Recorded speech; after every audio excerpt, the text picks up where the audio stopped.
Welcome to Get Wisdom Live with Carl Mollison and Brian Kelly. What if God was also a co-host? What if the historically rare ability to question God directly and get profound answers back has been rediscovered? What would God say to today's sophisticated but deeply troubled world? Get Wisdom Live is here to share those answers with you. Here is Carl Mollison and Brian Kelly. Welcome to our first Get Wisdom Live. This is our replacement for the radio show. I'm Brian Kelly, along with Get Wisdom founder and director Carl Mollison. Welcome, Carl. Hello, and hello to all of you listening. We love doing this for you. It's an exploration in getting divine wisdom directly from the source, which we understand fully is wildly improbable to many, but I am a channeler of the Almighty, and that's a long, long road and a long story, but it enables us to get important insights about news of the day, problems going on in the world, what life is meant to be about and what it really is, and how do we make it better. So this is dedicated to the art of living overall is kind of the best embodiment I can think of. Anything that might help us to do better and get further in our lives and fulfill our purpose is food for thought. Absolutely. This is basically on a continuation of the Get Wisdom radio show, but on a new platform. And we've decided to rename it to kind of segregate it and make a difference in your mind, and as well as a new platform to get to. So we plan to continue on in pretty much the same format we've had in past radio shows for listeners who are used to us. And we're going to get right started with today's topic. And so this week's episode is Creator discusses science, intuition, and the future. It's an interesting little collection there, Carl. Well, it's pretty broad categories of things. So the questions are more targeted and show different facets of these issues. So that's the point of it, to see what new we can learn in these broad arenas of ideas and the resources we have available to learn from and show us things. Absolutely. We're going to get started. You asked Creator, a noted scientist exploring the idea that God is discoverable via science asked, can science take us to God? And not merely theoretically, but experimentally as well. What is Creator's perspective? The following is what I channeled from Creator, verbatim. This cannot be determined with certainty because each individual will have differing criteria and degrees of certitude in weighing any kind of evidence, scientific or otherwise, about the matter. Whether God is real or not will always be in the mind of the beholder. To be sure, there are fantastic miracles we could conjure up that would persuade almost anyone of sound mind that we are indeed the Almighty. But we are simply staying within the limits of our own rules and setting this experiment in motion, which is the human experiment, to give you sovereignty over your own lives and your world, so you are in charge and not us. For that to be meaningful, we must stay behind the scenes, available to you, but not controlling things directly or altering what you might do or not do unilaterally, even if we can see it would be helpful in some way and even prevent a disaster. What you are experiencing is real, that you are on your own and everything matters, everything counts. So using science to try to probe observable reality is all well and good, but it is a kind of circular argument in the sense that observations will lead to new hypotheses, and that will lead to making new observations, and that will lead to further hypotheses. Who is to say when you have arrived at the goal of obtaining proof? Many would say the existence of the natural beauty around you and the existence of life itself, especially in the advanced form that constitutes a human being, is indeed a wondrous miracle that is impossible to have happened through chance events alone. Yet science makes the opposite argument. that simply ignores the wonderment and awe of someone seeing the reality of how truly complicated, intricate, and purposeful everything about life forms turns out to be. Going in with science and dissecting things down to the molecular and even submolecular level has been rewarding to human curiosity. But at some point, there must be an openness to the truth of things in order for the mind to accept the leap of faith required to draw conclusions about God from what is observed through the ordinary senses. So we would say that this is a typical thought experiment a scientist would come up with, assuming that it is indeed science that can address the issue and will be the ultimate tool for carrying out an investigation to arrive at the truth of things. When this is entirely a conjecture based on an assumption with no underpinnings, it is floating on a sea of ignorance. And that is the folly in the proposal, that it is based on the ignorance of the scientists to make the assumptions that perhaps science can take us to God. So the question has within it the built-in bias of the scientist who thinks of science as the answer because science is what that individual prizes and believes in. Our perspective about science is that what scientists see and accept, based on their very simplistic and superficial explorations, is hardly the be-all and end-all of knowledge. What is needed to address the question is an ability to have an open mind and to think beyond what is tangible and observable through the ordinary senses.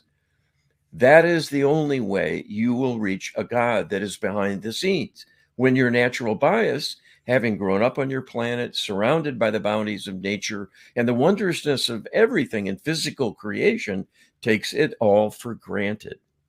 So again, one is left with bias, and round you go in any way you might choose to find a path to God.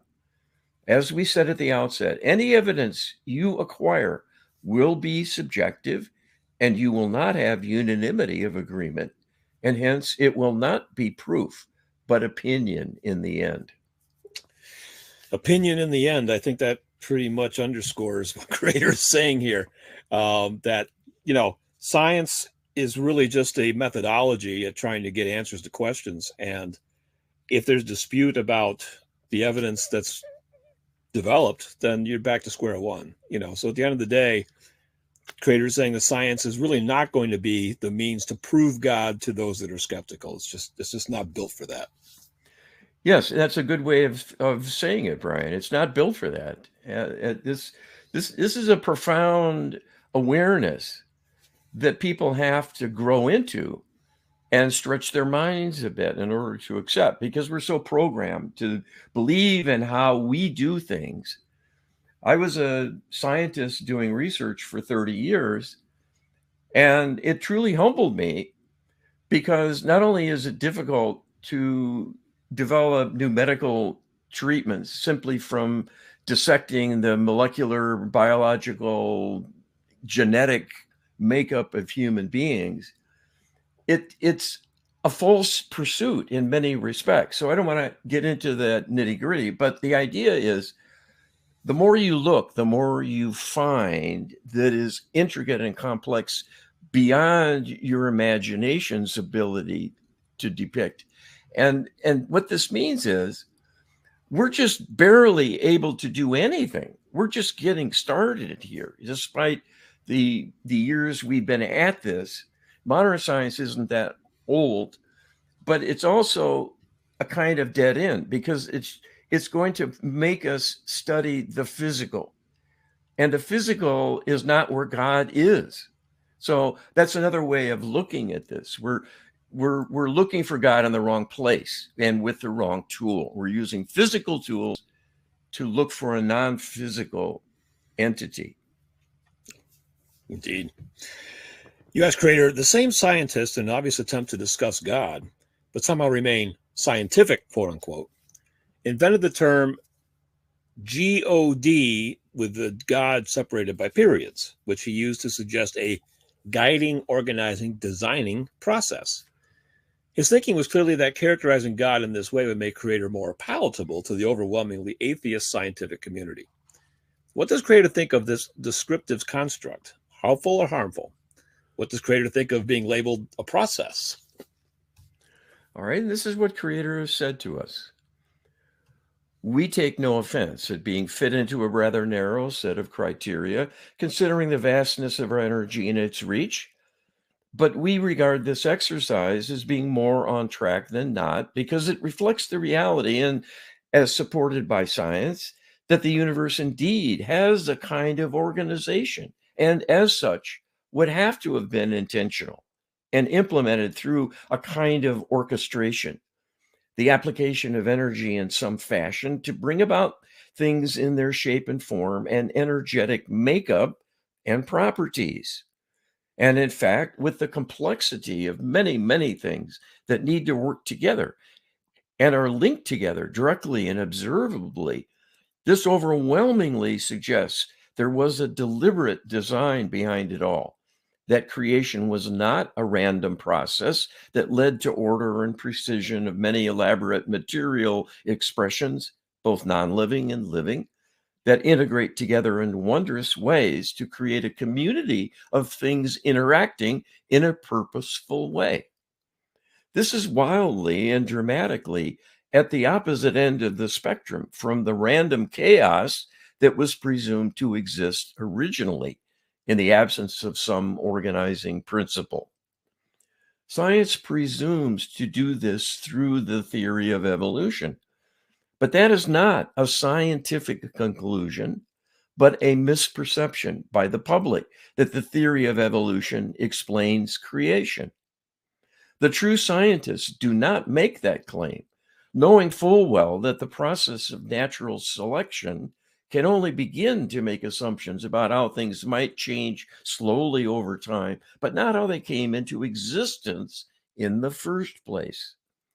This at once shows that science is woefully inadequate to explain creation and its consequences, being the fact that there is a vast universe in existence that can be observed and probed.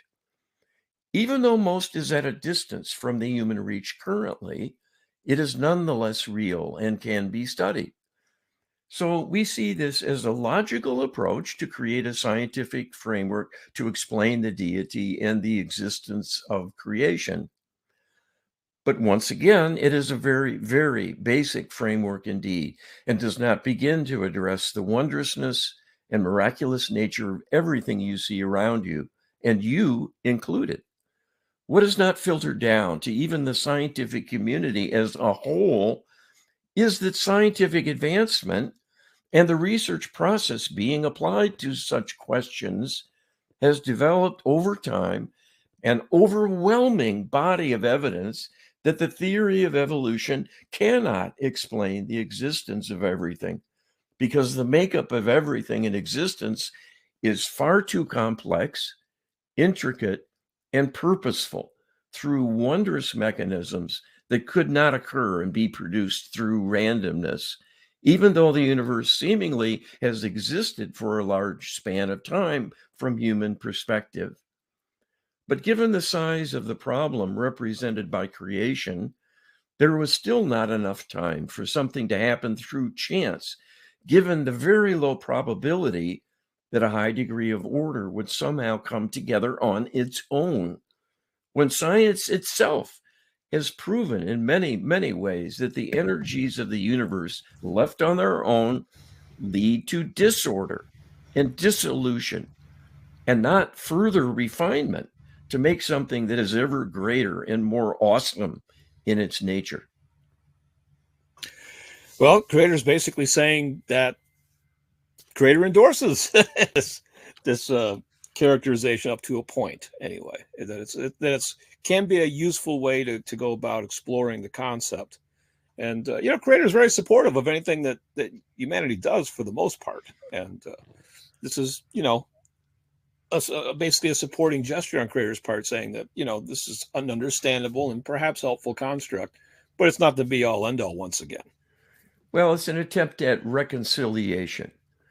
How can you start with a scientific premise and a scientific method and get to the idea of something being purposeful, and there's a design element involved in it? So this is kind of like opening the door to a more spiritual perspective that God is, and God was here before we were and created us. So this is the conundrum.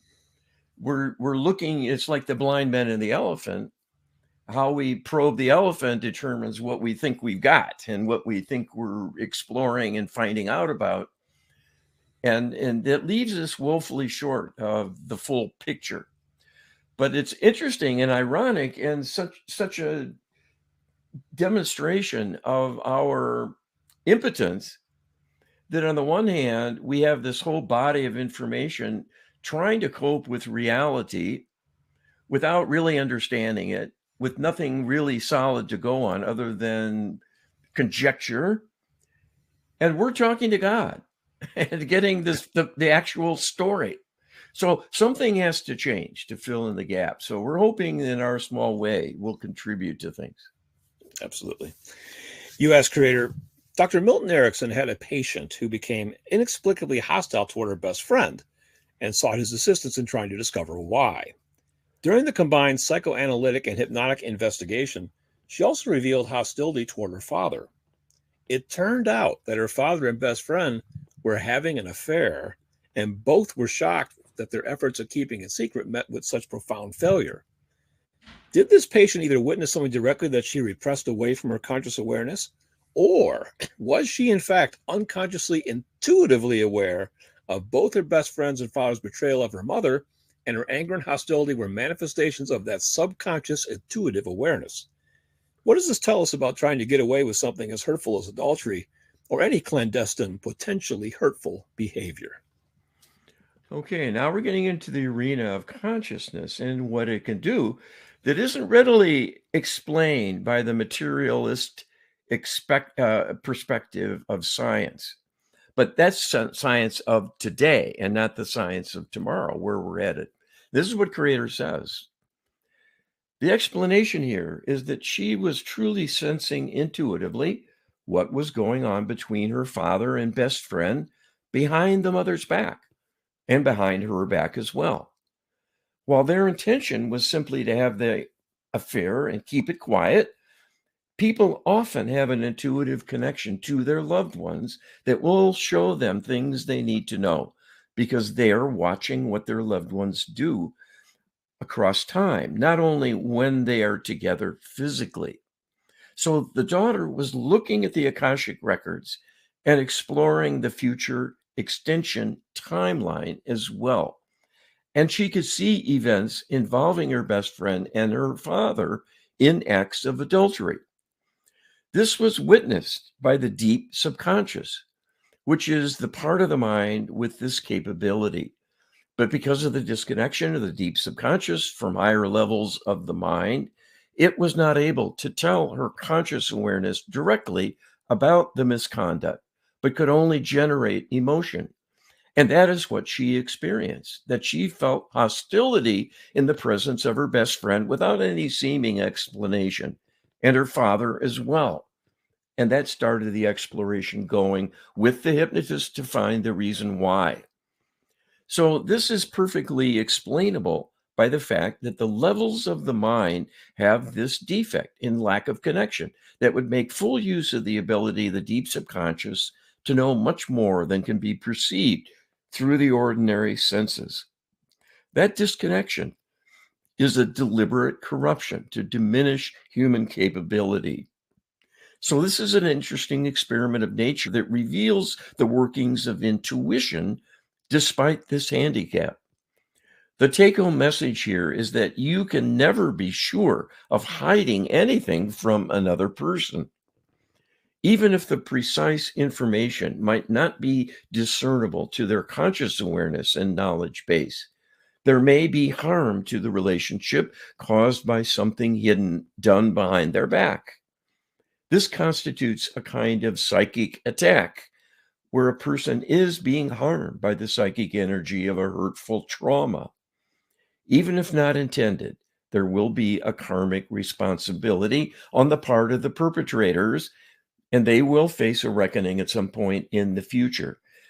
Things done in the dark come to light eventually, and this is seen to by the law of karma.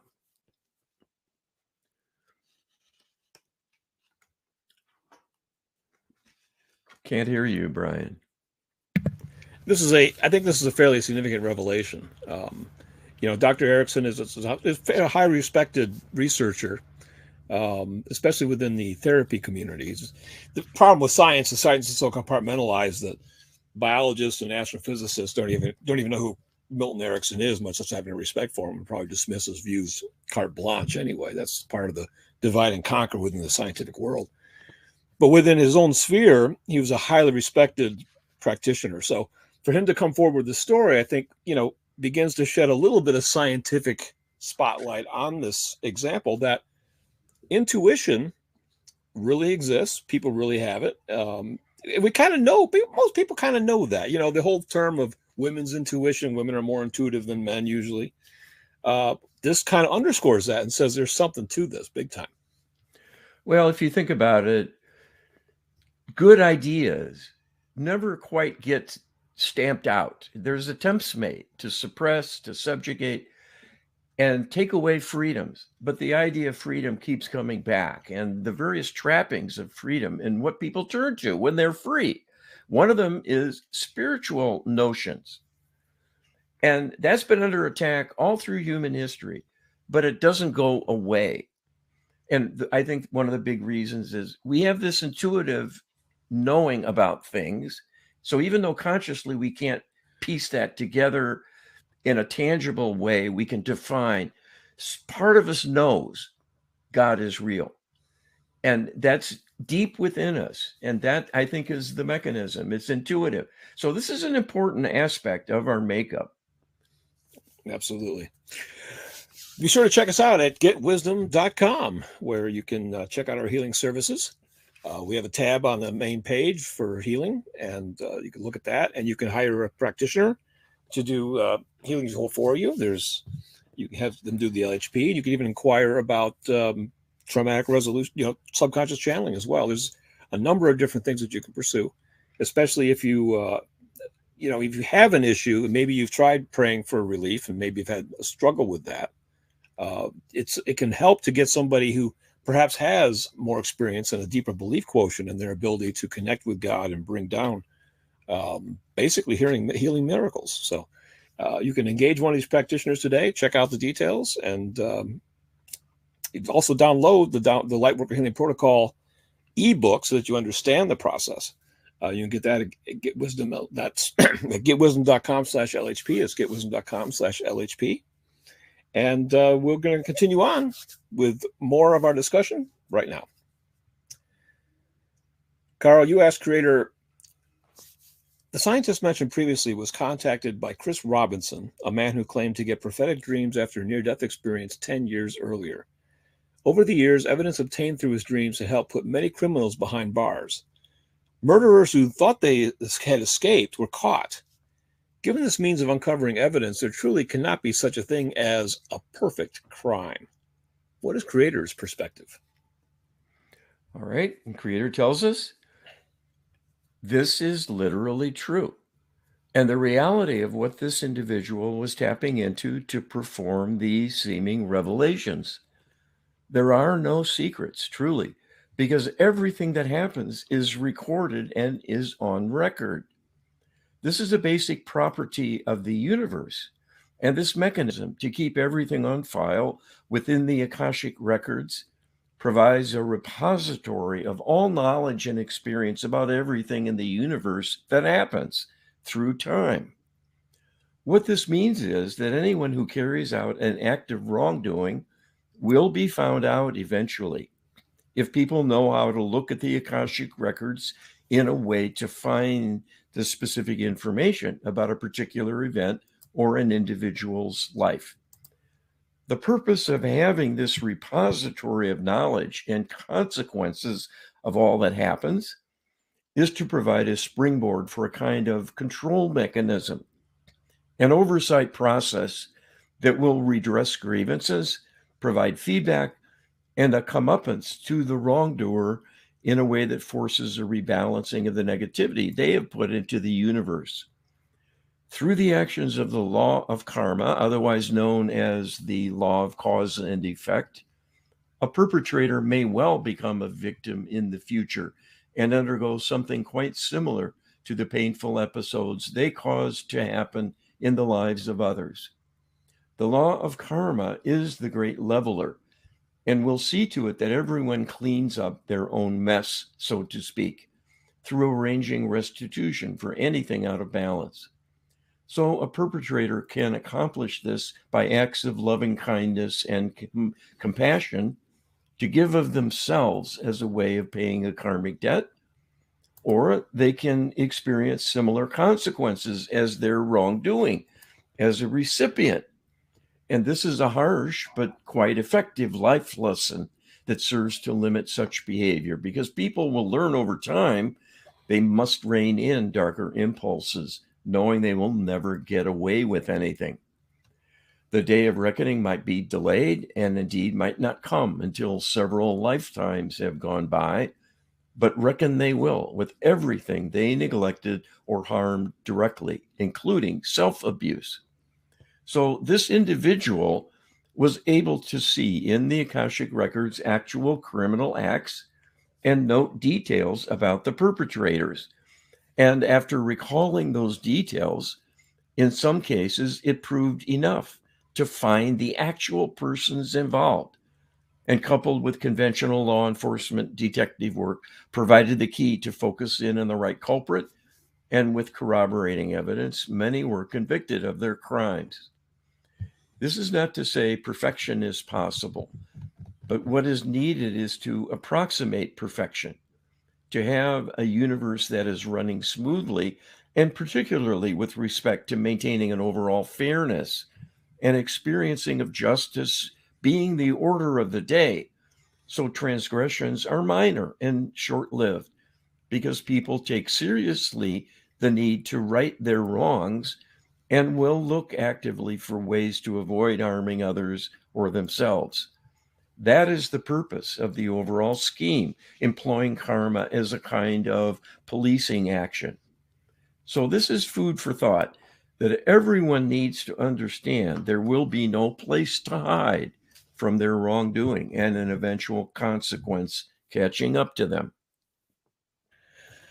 Well, once again, Creator is shedding light on something I think most people have heard of, but probably have not paid a lot of attention to, which is psychics solving crimes. They hear that, they probably dismiss it in their mind without looking at the details. But there have been shows on this phenomena, and there's certainly a number of books on them. And this happened to be a particularly interesting individual that we're going to also cover in an upcoming question here.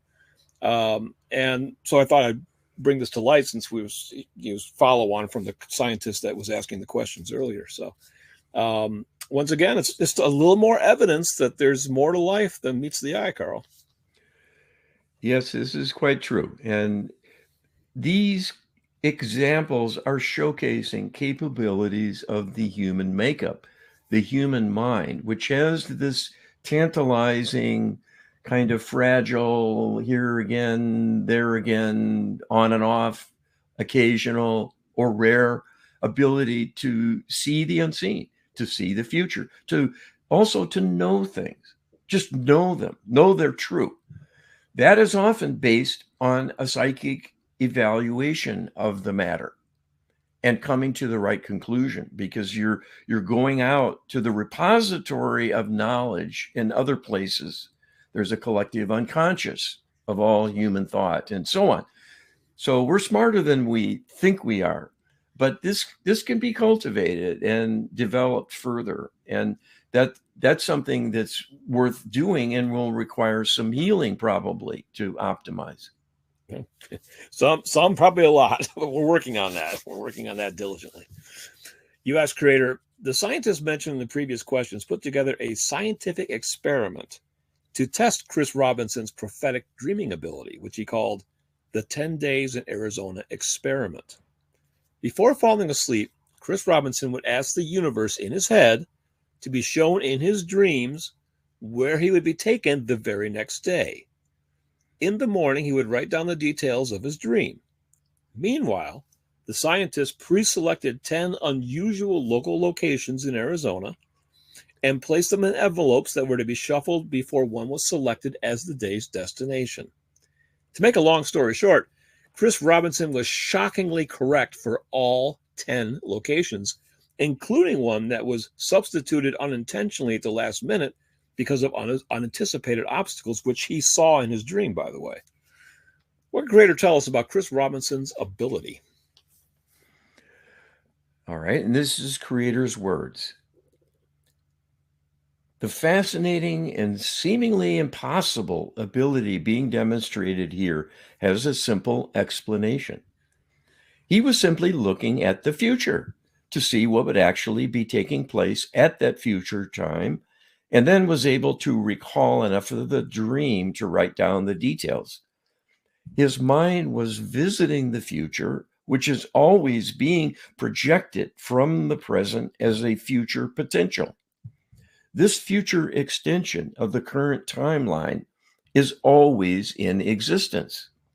It might change for any number of reasons, depending on how far ahead one might be looking or unexpected events taking place between making the observation of the future and observing what takes place at that future time point when it becomes the current moment.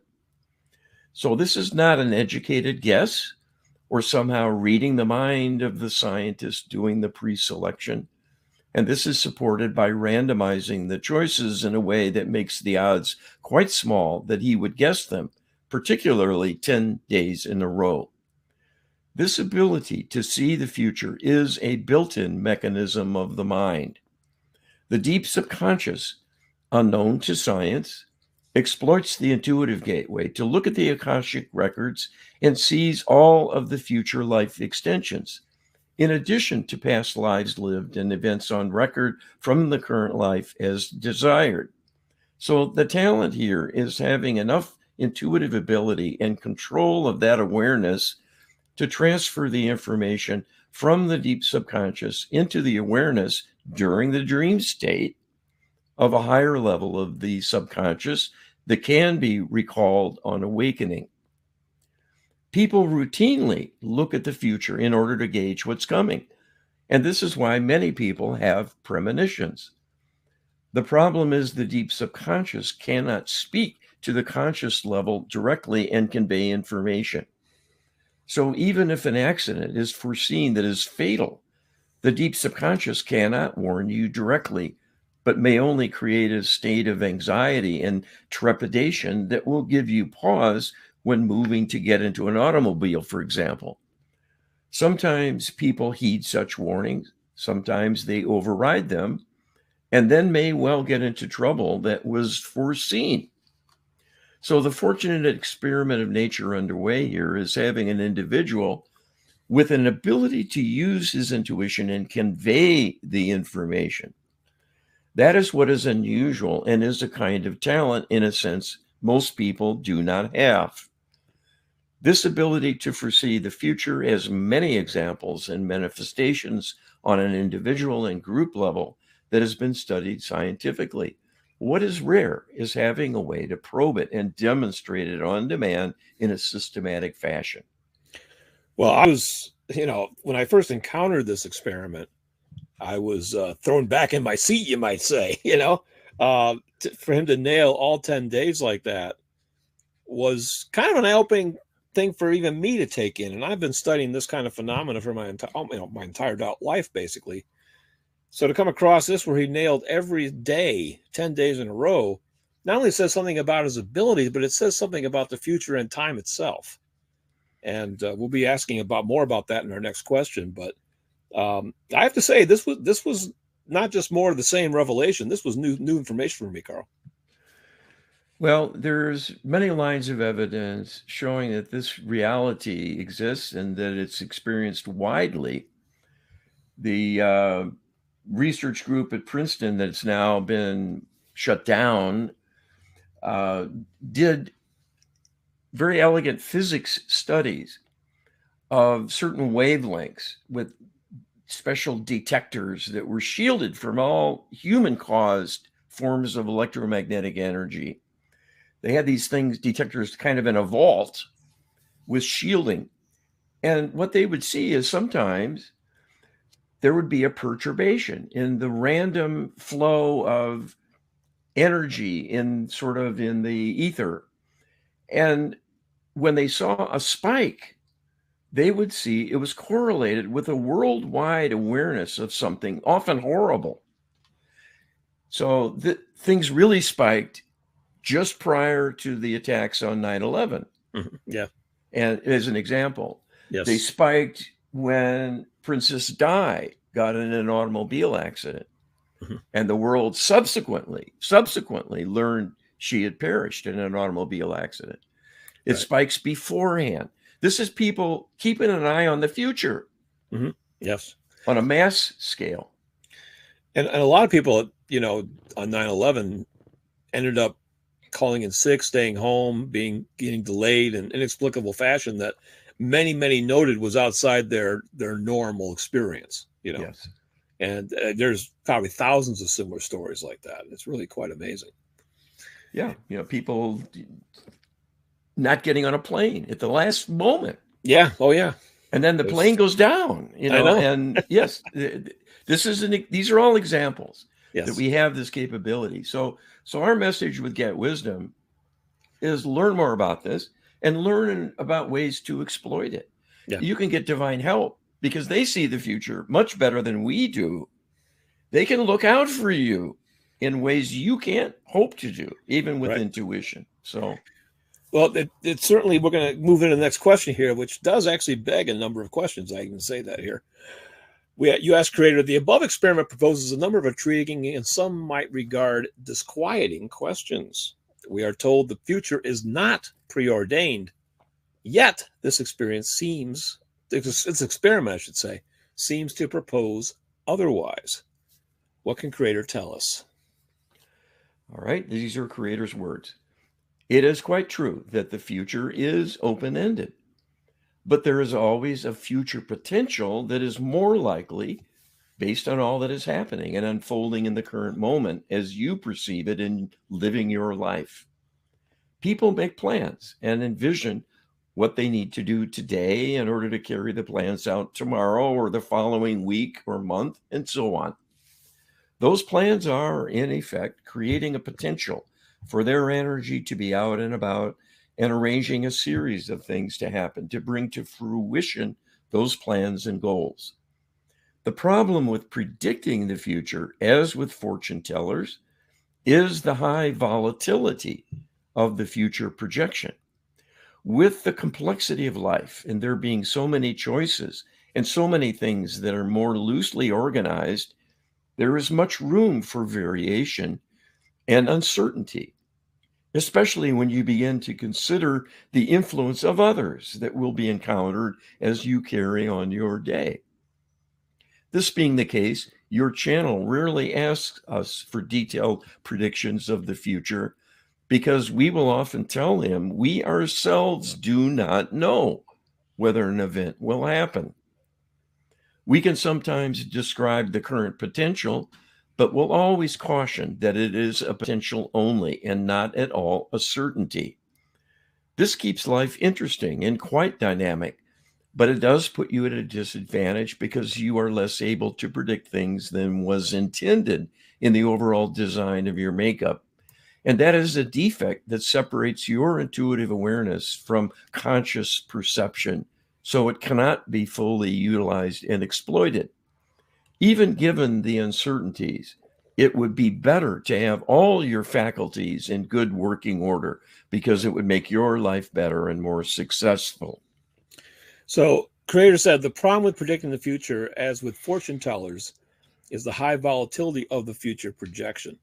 I think it was in another question we weren't able to fit into this episode that Creator basically acknowledged that the future becomes a bit more uncertain the farther out you go. So apparently, high volatility can also be connected to to imminency, right? So that you're going to have a much higher hit rate of being able to predict what's happening tomorrow than you will next year or next decade. At least that's my takeaway from this. Yes, this is, and it's very logical when you consider all the possibilities for an intervention, an unexpected occurrence that shifts things energetically, and people start behaving differently, or an opportunity becomes untenable because people start seeing there's flaws and the word gets out and so on. So the idea here is everything matters. Everything is important. We're not just here going through motions. We are literally participating in the creation of the human reality. And so this is one way that the spiritual community is correct, that we're contributing our energy to what's going on. But we're not making everything everything happen personally in being the deciding force and the deciding factor. We're competing with all the other consciousness and other energies out there. Yep. So there is a fair amount of uncertainty about everything. And if we're not sending our energy out, forget it. You're not influencing even your own self then. So yes. there's a need for action as well as creating a thought about something. And again, that's another discussion. But intuition is a helpful guide, at least, in seeing what others are doing and what the universe is doing with the energy swirling around. Well, in one of the other questions that was asked, that's not part of the show, Creator, it was asked, if say they did it for 100, they did it for 10 days, right? 10 days in Arizona. What if they did it for 100 days or even for a couple of years? But he did the same process of dreaming the night before and then writing it down and then going to the location and seeing it was correct. And Creator's answer was that the vast majority, would also happen the same way it happened in the experiment. So if they did it for 100 days, maybe they'd be off 1 or 2 days, but they'd still be dead on for 98 days, And that just kind of dovetails back into what I earlier said about the high volatility being a function of time as it extends out into the future. But things that are in close proximity, there's a pretty good chance you're going to be able to see it correctly. So it's an interesting take on time and the way the future unfolds. Be sure to check out the Get Wisdom Divine Database, Divine Answer Database. Creator has answered over 6,000 questions, I do believe now, Carl, and they're all in the Get Wisdom Database. You can access the Divine Wisdom Database at getwisdom.com/DB for a shortcut, or you can just go to the website getwisdom.com, and under the Enlightenment tab, there's a tab for the Get Wisdom Database. And you can go there and you can check out, you can search for questions that have been asked on just about every topic. The questions that we've asked for this show will end up in the database shortly after this, not quite right away, but shortly after this episode, it'll be logged there as well. So everything that we produce that is of interest that comes from Creator, we are endeavoring to get it into the database for you to be able to use, to research, to access, to learn from, to utilize. So be sure to check that out, getwisdom.com/DB, the getwisdom.com Divine Wisdom Database. All right, Carl, you asked Creator, can Creator share with us how empowered prayer and the Lightworker Healing Protocol are the best means for responding to negative feelings and forebodings? All right, and this is what Creator shares with us. It is still not yet appreciated by mainstream science that there is always a reason for negative emotion and forebodings. It is not simply a mood state, or perhaps, if excessive in the intensity with disruption of normal functioning, representing a pathological abnormality that might rise to the level it is considered a disorder.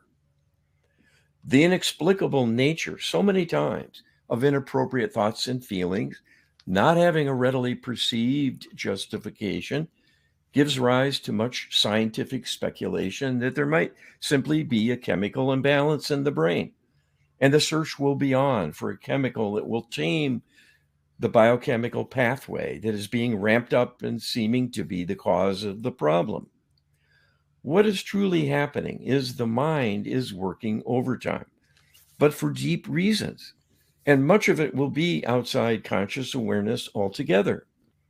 That is why the emotion seems to come from nowhere with no good reason, and thus assumed to be some kind of housekeeping error, a biological dysregulation,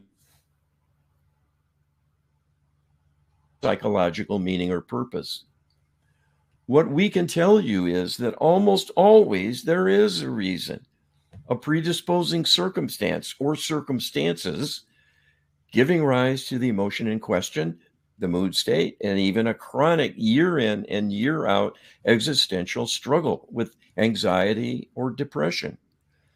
Because so much is unreachable by the conscious level of the mind, this makes the normal psychiatric approaches weak or ineffective in bringing true relief. The therapist will be flying blind, just as ignorant as the patient, and not being able to understand and discern the true cause of things in order to devise an effective treatment strategy. Because so many emotional problems and physical problems, diagnosable as illness, are karmic trauma working their way out through the body and causing discord, what is needed most times is karmic repair. In addition, there are external manipulations that can be done by dark spirits seeking to cause harm, or lost soul human spirits that are earthbound, unable to return to the heavenly realm after leaving the body upon death. And if they attach to a living person, will begin to perturb their host. But being invisible, the spirits will not be appreciated as the cause of sudden impulsiveness or feelings that are inappropriate, like fear or anger. All of these difficulties are a divine level problem because only the divine realm knows how to heal such things and set them right. The best way to get the divine realm to mount an intervention for healing is to know how to request high level assistance. If you start with empowered prayer, meaning prayers that are constructed in ways to add leveraging to make them specific and address the nature of dealing with such energies, karmic dilemmas, and outside entities, and to make the prayer requests specific enough and empowered through leveraging, you will greatly increase the chance that the divine realm can help you meaningfully. A weak prayer, only asking for help, gives little for the divine realm to go on. It is not they do not see the problem. They will know much better than you what is going on and why, but they are only allowed to follow your lead.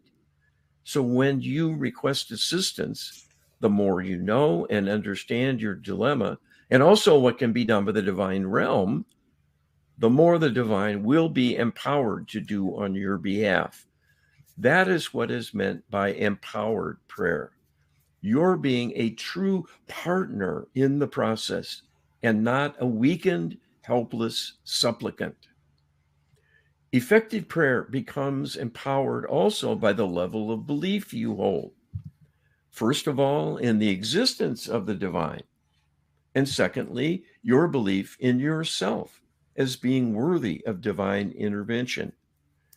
If the belief quotient is inadequate, prayers cannot be acted on.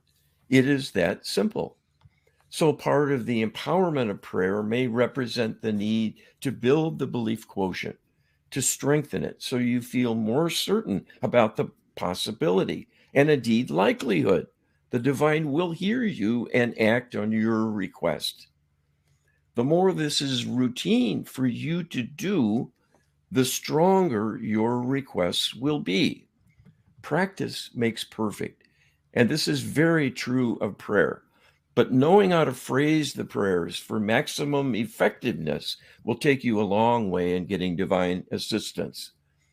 The ultimate combination of specificity and deep knowledge of the possibilities is represented by the Lightworker Healing Protocol, which is a compendium of requests addressing all possible sources of negativity that can harm an individual or a group, and requesting a whole series of divine interventions, each with particular advantages and strategies to address energetic perturbations, and all of which work together and indeed can be blended in a customized way for a particular client and their needs very elegantly by the divine realm. The person using the Lightworker healing protocol need not have that depth of understanding, but only provide the list of requests with an open-ended intention for them to be used in the highest and best way. But without stating the particulars, the divine will not be able to make its best effort in most situations, but only supply a partial answer. And that is because of the level of ignorance in most cases that people simply do not understand their dilemma, and indeed are relatively helpless. Since we must follow the human lead, a true resolution and healing will be very long in coming. Having the tools available to use empowered prayer, and ideally the Lightworker healing protocol, to have the full array of strategies in the toolkit, the divine can do much, much more and much more quickly to bring healing to bear. Many problems that are quite common can take the whole course of a lifetime to heal, or many years. This is the nature of what humans face, having incarnated so many times and been impaired and harmed grievously over and over. The wounds are deep and wide, and healing them requires much intricate work across timelines on the many influencers contributing to the problems karmically. And each of those influencers will have their own history and complexities and what motivated them and all of the interplay. This is the most intricate of Gordian knots needing to be unraveled and put right. This is why it can take a long time. But these things will not heal on their own, but will more likely worsen over time and often cause a shortened life through the development of chronic illness or other road hazards. These tools can be used by almost anyone, and as with all things, practice makes perfect. There is some learning required, but used in earnest, this can provide a way to level the playing field and get your life truly on track and leading towards success. You have much that works against you from the darkness, the interlopers who want to undermine and ultimately destroy humanity. They corrupt your institutions and attack everyone individually to make you go to war with one another. This is the major reason healing is so difficult. It has kept you in a state of ignorance, and also with a very strong headwind that keeps you from advancing. Given the intensity of your opposition, history has been more of a holding action than representing true progress. It is time to break out of this pattern and begin to soar. Enlightenment is a healing journey. It will take you further than you can imagine if you do the healing for all that is in your way. Time is of the essence here, but it is not too late to change your destiny for the better. Each person needs to do this for themselves, and it will help all of humanity to add your energies in a productive way and not be on the sidelines. Well, this is a fabulous answer to a question I'd actually wondered about a little bit. Is doing empowered prayer, like we're healing protocol, really called for every single time you have a foreboding? And the answer, of course, is yes, and I knew it would be. But it's nice that the creator kind of lays this out in a straightforward fashion. We really don't have an idea, oftentimes, what the foreboding portends. And many people feel powerless to do anything about it except, duck and run. And sometimes that saved their lives. As we talked about with like the 9/11, people get a foreboding about going onto a plane and say, okay, I'll turn around and leave. But it's also a good indicator that probably you need to do something prayer-wise. And the best way to do that is with empowered prayer and the Lightworker healing protocol, Carl. Well, and there's been a lot of thought put into this, not least by us in taking years to get here. This is a hard-won body of knowledge that we had to be prepared for in order to receive as a kind of prophetic message from on high.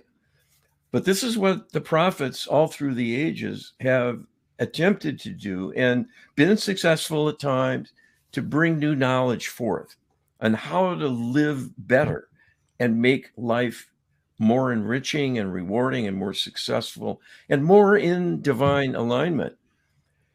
So knowing the rules of the road and using the guidelines that the Almighty has given us verbatim makes a lot of sense. Yeah. So we have an empowered prayer book, and we'll tell you how to get that in a moment. But the last page has the compendium of Creator's recommended daily prayers. And you can just go through this in a few minutes each day, and it will arm you because of the requests it contains to cover the gamut of needs for well-being and safety, for healing, for guidance, for making your life better and richer in all respects, and keeping you safe from the many hazards, things like pandemics and contaminants in food and so on. Everything is encompassed. And high gas prices. Well, there you go. There's a lot of politics and a lot of forces of evil at work, and that's covered too in a Yes. in a general way. But that at least gets the energy going, the intervention from the divine to help us. And the next time you're pumping gas and you're sitting there watching that gauge go up, it's a good time to say an empowered prayer about that big situation. There's a lot of things to be foreboding about these days. You know, it seems like we talked about this, that we're being squeezed from every direction. And if there isn't a bigger invitation to join Get Wisdom and learn about Light Work Healing Protocol and to learn about empowered prayer, well, I don't know what is. So be sure to check us out. Get the empowered prayer book at getwisdom.com/prayer.